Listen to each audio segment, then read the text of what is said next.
Good morning. Sorry for the delay. I was kind of getting a pitch of a Spandau Ballet out before we got into Welcome to Your Thursday. Or technically, the name of this is Things You Might Not Have Heard. But welcome to your Thursday for Things You Might Have Heard. Today is January 26th, 2023, and I am Jay Cleveland Payne.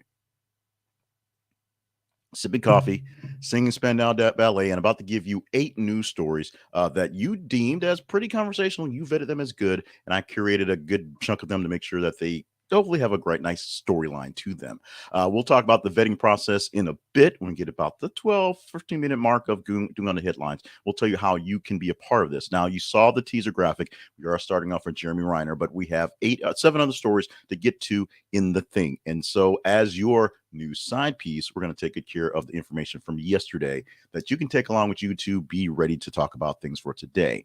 Go to our website, thisisaconversationproject.com, for more details about what we do all day, all night, all the time, including other projects we have going on and ways you can help keep the home fires going here for us now. Let's get into the news right now. 8 stories vetted by you, created by me, and story number 1 is this one.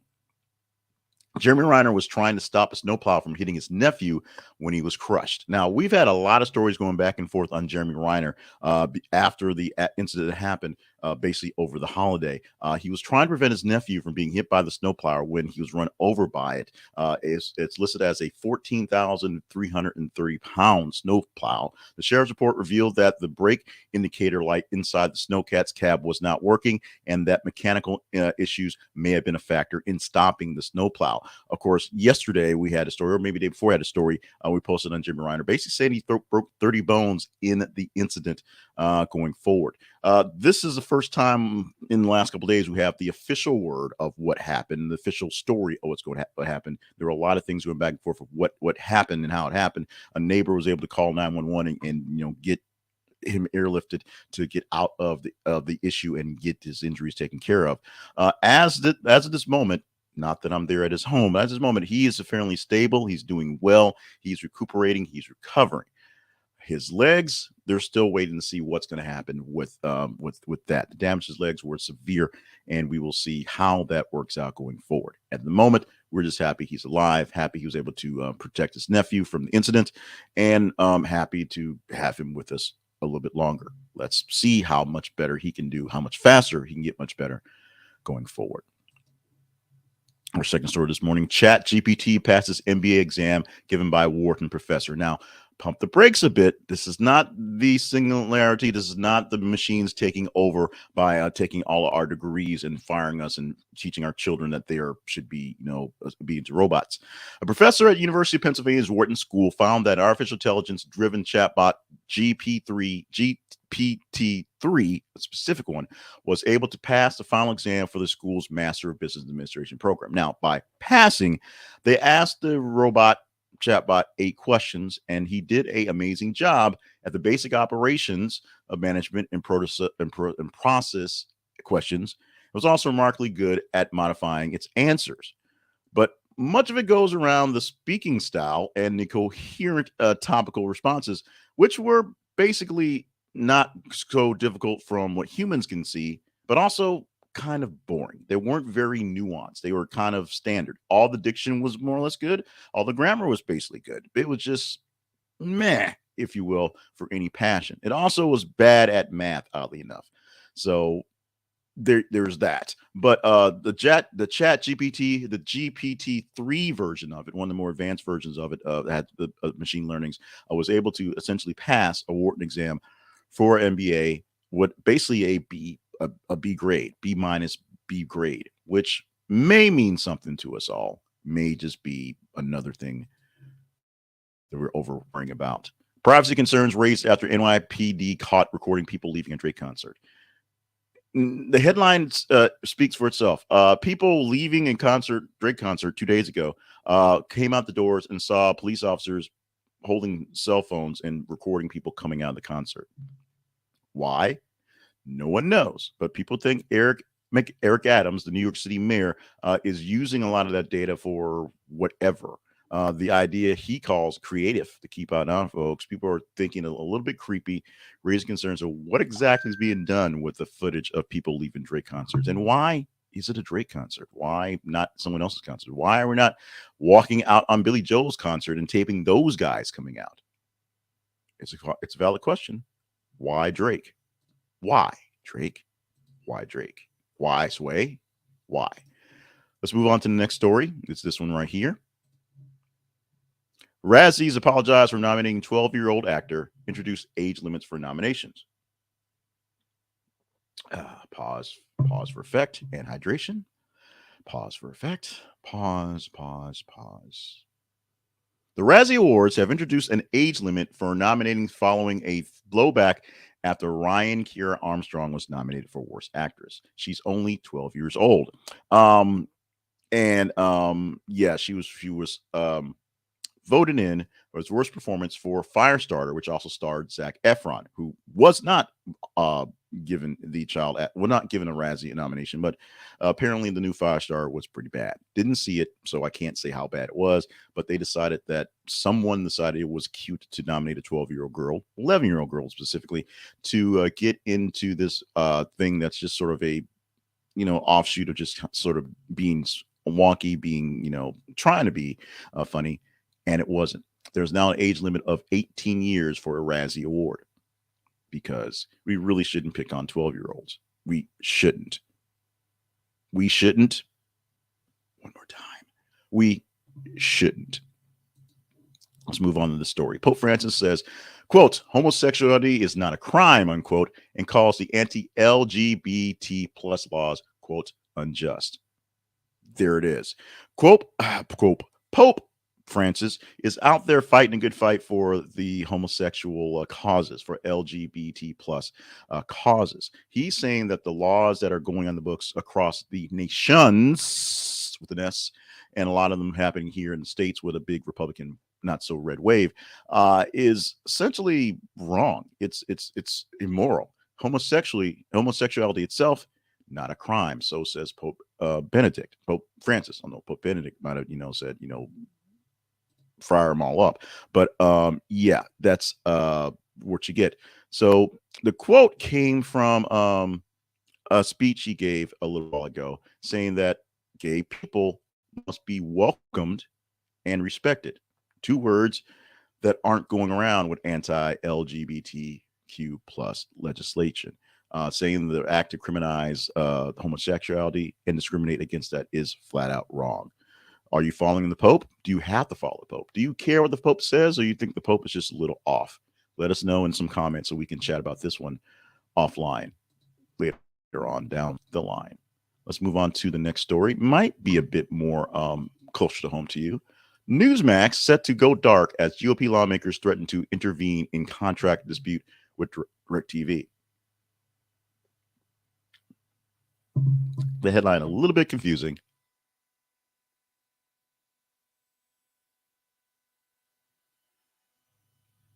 But here's the point. Newsmax is about to go dark because, one, they're a bad network. Two, they have horrible product. And three, they have no money. That's how these things work. The GOP, the Republicans, are trying to keep one of their crazy train pipelines of information up because they basically are a pipeline for crazy train Republican folks. And they are asking DirecTV to actually think about this before they have to actually intervene with what's going on. And while I'm talking, ChatGPT decides it wants to run my show, so it opened itself up. That's interesting. So in the meantime, Newsmax is there if you can find it, if it exists where you are. We actually have Newsmax not on our cable system, but as part of one of the free streaming channels on Roku someplace. It's so you can get some of the alternative news. So that's our access to Newsmax, but it's probably going to go dark, at least on DirecTV as a direct channel, because they aren't making any money. They really aren't making any money. And it's hard to keep things on the air when you're not making any money. So if you want to help out that, stop by our website and check out the partnerships page so we can make some money. Paris Hilton welcomes first baby with husband Carter Reum. Now, this is actually her first baby, period. So it's not a first baby necessarily with this husband. I'm sure this is not a first husband because they do that type of stuff. But happy birthday to baby Paris Carter, what's his name? Yeah, whatever. So yeah, we just had to do that. Star-studded wedding, all sorts of blah blah blah. That was like the first guy, blah blah blah. It was a yeah. At this point, I don't even remember why I put this in here. But Paris Hilton's now a mom. That's pretty hot. Sorry, folks, lost that one. And finally, U.S. finalizing plans to send approximately 30 Abrams tanks to Ukraine. Two U.S. officials say. So if two officials say it, then it's got to be true, right? Well, the news folks said it all day long, so that's what's basically happened. Just around the time we convinced the Germans to let them have, that's the Ukrainians, have their Leopard 1 tanks, we decided that our really complicated, super duper Abrams tanks, which are too hard for the folks to drive, they should get some of those too. So we're on the process of getting that. Although this is not a rolling around next week type thing. This is a months type thing. This may be a 9-month-ish process of getting the tanks built, because we're not giving them old tanks, getting the tanks in country because we got to move them there, getting people trained on how to use them because, yes, they are pretty technologically advanced. They are pretty hard to drive, and making sure they have the fuel, which is what you fly jets with, to run these tanks. Because if they're flying jets and running tanks, that's competing fuels. See chatbot GPT. See if you can figure that one out. To figure that one out, ChatGPT. So in the meantime, we're just have to wait for this thing to play out. We the spokespeople for the United States are saying this thing is happening and it's working as fast as possible to keep things going.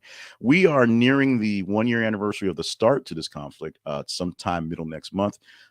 It's just one of those things that in your lifetime you would not expect if you are a pretty good study of history, seeing how things happen in the past. Apparently, as they say, history doesn't necessarily repeat itself, but it often comes back in the rhyme. So it does here. Let's move on in this point to our teaser story for tomorrow. This is a story we may talk about if you deem it worthy of the conversation. You can do that by just simply voting it up. Go to Facebook.com/This is the Conversation Project, or Twitter.com/th_conversation. This is one that's going to get under the skin of Christine with a K, but this is one that we may talk about if you deem it necessary.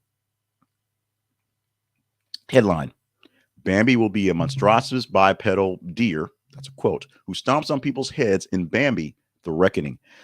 Now, we had this discussion months back about all these properties going into the public domain, a lot of them being Disney properties or properties that Disney sort of took over as what you think is their own. I saw recently a thing about Peter Pan, where the reason why there's all the Peter Pan things that came out in the last decade and a half or so is because the rights to the actual book, the original stories of Peter Pan, were in the open, even though Disney is holding on to all its intellectual property, make sure that everybody believes that it's Peter Pan, is the Peter Pan, hence a lot of Tinkerbell stuff. But Bambi coming out just like Pooh, Blood, and Honey, with a monstrous version. Also, the Grinch horror movies for Christmas, because now it's time. Apparently it's time. Do you want to see Bambi, The Reckoning? Probably not. Will anyone see it? Probably not. Dude, does anyone really want this? No, not at all. Should it exist? I'm pretty sure it should. You can make the difference and tell us if we're talking about this or other stories tomorrow by simply going to Facebook. This is the Conversation Project at Facebook, and also going to Twitter at th_conversation and engaging in the story as it pops up in the feed. I believe the story is actually already in our feed. I think this was already posted, but we have a lot preset already. So go there, check them out. And if you like a story, engage in it. The more engagement the story gets, the better chance we get a chance to freak out Christine with a K and talk about things like this. And it happens quite a lot, actually. So let's get into another thing, which is about our sponsors. Go to our sponsors page. This is conversationproject.com/sponsors. And you can see a list of various sponsors who help keep us on the airwaves that aren't airwaves anymore. Today, we're going to highlight the chess store. This is a conversationproject.com/the chess store. Chess has become a pretty big thing in our household. My daughter plays for, we have a chess club during church, and we have a nice lady who will gladly tell you that she is retired. She don't work no more. She does what she wants to do, and what she likes to do is hang out with kids and plays chess. And she does that a lot. There was a big parade, and she had the chess kids in the parade. She's always coming out for the chess kids. Even when we had inclement weather, we canceled the actual meeting, and she said, "Okay, you kids, we know you got phones. Get online, play some chess." You should play some chess too. You should play some chess with some beautiful chess sets that are provided to you by the chess store. The chess store has chess sets that are made of all sorts of materials: wood, metal, glass, steel, and you can have a beautiful chess set for your dining room table, or a great looking chess set that you can take along with you for travel chess that isn't a cheap little plastic thing. It's plastic, but it's not cheap. It's very well made, very beautiful, and you will enjoy playing more when you get to play with some of these great sets. Check them out at this is the conversationproject.com/the chess store. This is the conversationproject.com/the chess store, and fall in love, maybe for the first time, maybe again, with the beautiful game, the King's game, the Royals game of chess. Now, you can fall in love with us anytime you want to. We are at this is a conversationproject.com. Coffee sip, hydration break, take it in, take a break. And where you can find at our website is a lot of things about the Conversation Project, things about me, things about things we do, other projects we have, other promotions we do, and how to get this thing here, which is things you might have heard in various forms. There's a newsletter, there's a podcast, which is just voice, there's videos all over the place, there's TikTok materials that are tickety-tockety. Yeah, that was horrible. But you can find it all, or ways to them all, at theconversationproject.com. And very importantly, you can also stop by our sponsors page and our partnerships page. Sponsors are advertisers that we get an affiliate from, and partnerships are ways that we can connect to help things go on. And it's not just monetary, there's other things as well. Plus, make sure you're watching us. Watching on our feeds so you're engaged with the stories. Like I said, we know what stories to talk about because you tell me which ones are most engaging. And if I put them in a story that wasn't quite the one you wanted, let me know. We'll have that chat as well. Now to the fun stuff. Now we go to the today things you might have heard. Birthdays on the older side, although 60s these days aren't so much the older side, as people are going hard into their 80s and so now these days. We start off with Ellen DeGeneres, who is 65 years old on January 26th, day as we speak these words. In the news lately for things that aren't quite so happy, but we are going to appreciate Ellen DeGeneres, all the stuff she's done, and some of the controversy that she did that made things a little better, some of the controversy she did that made things a little weirder, but we're going to celebrate her on her birthday. Also celebrating Wayne Gretzky, the retired hockey star. And yes, I didn't edit out the is in Wayne Gretzky. Wayne Gretzky is parenthesis 62 years old today.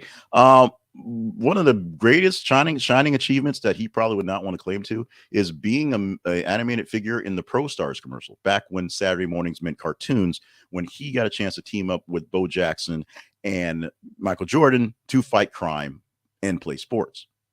Trust me, kids, it was a trip. And one thing about his character was he was always he was the comic relief, and he was always hungry, and he was always eating something. It was just one of those things. Why I remember this, I'm not quite sure. But Wayne Gretzky, 62 years old on the day, and Andrew Wrigley, who is the other guy from Wham, is 60 years old today. I'm not sure what exactly Andrew Wrigley is doing today, but I figured make this a threesome with 60-year-olds. This one worked out fairly well. Andrew Wrigley, who is famous in my time for hanging out with George Michael in Wham back in the day, is 60 years old on this day. Today, we celebrate green juice on Green Juice Day. Now, why are we celebrating green juice on Green Juice Day? That is not green juice by any measure of the means. We celebrate green juice on Green Juice Day because the other days were kind of lame, to be honest. There really wasn't any good days to really pick from today. So we're going with green juice. Green juice is essentially, all the rage a few years back, where you buy your mixer and you put in kale and spinach and some other fruits and vegetables so that it doesn't taste so kale-y and spinachy, although it really does still. And you drink your green juice as a way to get in extra vitamins. It's almost like eating something because it's actual food. It's just all mixed up and wet and pulverized and things like that. It's better than taking an actual pill because it's actual food. It's just green and it's juicy. Green juice is still sort of a thing, and most people are actually doing it with the little premix powders because blenders are so 2010. But Green Juice Day is what it is today. So go out there and walk through the aisle and price some green juice. I'm not saying you have to buy any green juice. We really should have a green juice sponsor. There's plenty of green juice type sponsorships out there for stuff. But my theory is I actually have a container of green juice powder at work. My theory is I buy the cheapest one there because it's probably just cardboard. They're probably just selling you junk, and so we go with that one. Yeah, I said it. It's probably just cardboard. And now, one more thing you might not have heard. A study found teens' psychological well-being decreases the more hours they spend on screens. The report tied a sudden and large drop in adolescents' happiness with increased use of smartphones and found that the more hours a day teens spend in front of screens, the less satisfied they are. In addition to a drop in happiness, odd pause there, adolescents' psychological well-being decreased the more hours a week they spent on screens, including the internet, social media, texting, gaming, and video chats. So this is something that's becoming more and more obvious as time allots. Remember, the iPhone is, I think, 12 years old, and smartphones themselves are probably are basically about 20 years old or so. And so this is something that literally generations ago didn't have. There were not cell phones back when I was a teenager. Cell phones, I bought my first cell phone when I was in my late 20s, and it was because my mom forced me to because I was driving back and forth in snowy conditions, and she was kind of worried. There really was no reason to do that. I had a phone at home. I can get where I need to do, and even though you do military operations, it was really a pain in the butt to get my boss at the time a cell phone because we were stationed in Georgia. That would work for people to call him in Virginia because that's where the headquarters was. Times have changed. Cell phones are cheap. The technology is inexpensive, and it's so inexpensive that we can give our 3-year-olds a phone to watch and do what they want to and have their own phones. The problem is watching the screens and more or less the conversations, the dopamine of having the hit of conversation and then having it go away is making everyone, and right now especially teens, not so happy. We're fighting the fight of getting our 10-year-old a cell phone. She needs it because they all have them, and we kind of need it to have communication with her because we're all over the place. Yet she's still 10, and she's already addicted to just watching YouTube videos on all weekend when she has her electronics. So something that we all are dealing with. We don't want to fight. We don't want to give up. It's too easy, but at some time, in case we know, we're going to have to give up the fight. And this fight for today has been done, has been given up, has been over. Today is still, as I speak these words, Thursday, January 26, 2023. But we're wrapping up for today's show. Gonna go ahead and get into tomorrow's. We're actually posting a lot of great stories. So follow us on our feeds at Facebook and Twitter so that you can see those stories and you can vote those stories up. So I have the proper stories, not just stories, because I'll have plenty to choose from, but I have the proper ones you have vetted as conversational tomorrow. Make sure you are staying hydrated, staying limber, and staying on task. The silence, if you're listening to the podcast, that's me showing the mug in the video. I know it means nothing to you, but I want you to make sure you're doing what you can to keep yourself in good shape and good graces, because you got work to do. I got work to do. Everybody's got work to do. We need you to do some grand things this year, because right now, 2023, even more of a with the way things are playing out. It's not, not global pandemic and everyone locked into their houses, but it's not so great. Let's try to make it great today. You try to make it great. I'll try to make it great. Let's try to make it to tomorrow. Let's work on that. Tomorrow, more of this, more of me, more news stories, more things you might not have heard.